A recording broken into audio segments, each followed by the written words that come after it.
kuza ukandi hano handitse ijambo download app, uhita wakanda.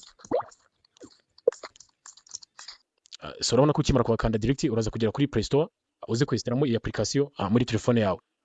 Uraza gukanda install kugira ngo uyinstall. So nkuko ubibona rero application imaze kugera muri telefone yacu. So turaza kuza rero dukanda hano handitse ijambo open kugira ngo dukomeze. Ukimara kuhakanda nkuko ubibona uraza kugera kuri tableau imeze gutya. Uraza kukanda handitse while using the app kugira ngo bagire permission kuri location yawe. So ukigera kuri tableau rero guys kurikira akantu kandi kugira ngo hatagira akantu na gato cyane kagushika. Uraza kuri hano handitse continue with Google kugira ngo ukoreshe email yawe. So nkuko ubibona rero izi ni email ziri muri device yacu cyangwa se telefone yacu. So uraza rero ugakora muri email imwe ushaka. Ngiye ndashaka gukoresha iyi ngiyi, so ubwo niyo naza ngakoramo n'ubundi ibisanzwe. So urabona ko ukimara gukora muri email urategereza bikarodinga. So iyo ugeze kuri tableau bakubaza niba uri umugabo cyangwa se umugore. Niba uri umugabo ugakora muri male, niba uri umugore cyangwa se umukobwa ugakora muri female. So ngiye kuko ndi umuhungu rero ndakora muri I am a man, umite nkomfaminga hano kuko urabona ko ari kutubwira ko ari ibintu bidashobora guhinduka mu gihe bihisemo. So urakora kuri confirm rero ukore hano handitse ijambo complete. So nkibona rero uraza gutegereza gato. Urabona ko uraza kugera kuri tableau imeze utya. So urabona ko rero kubera ya link twanyuze twiyandikisha bahise baduhereza welcome bonus y'amakoyini angana nk'ibihumbi, koyini zingana nk'ibihumbi 100. Izo koyini bahise baduhereza kuri nambere. Ikintu ugomba kumenya neza ugomba kubanza gukora kugira ngo ubashe gukora amafaranga. Ni ikintu ugomba gukora kugira ngo ukore amafaranga utagikoze ntabwo ushobora kubikoza.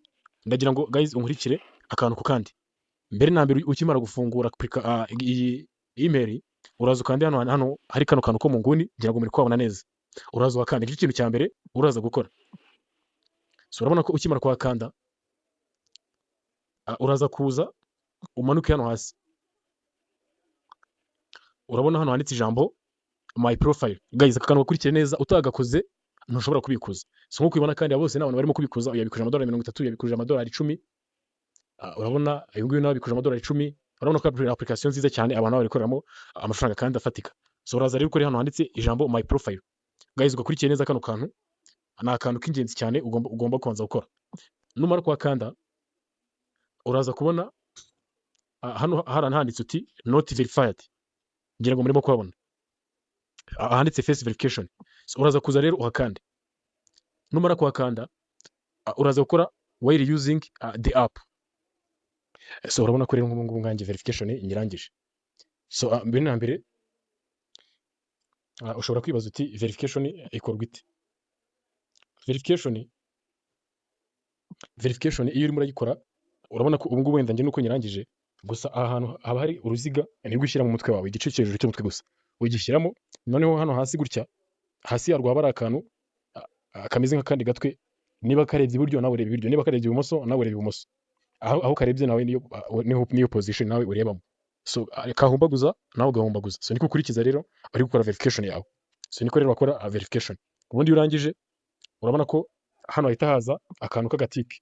Akangaka karimo kwerekana ubu ngubu nge ko verification njyanje yari ikunze. So rero aka kantu kaba kari mu ruziga niko ukurikiza umutwe wakawushyiramo hano ukajya ugenda. Niba ari kureba mu ruhande rw'iryo ukareba hirya, niba ari kureba hino aho karebye nawe niho ureba. Ubundi ugatwara hano handitse ijambo confirm.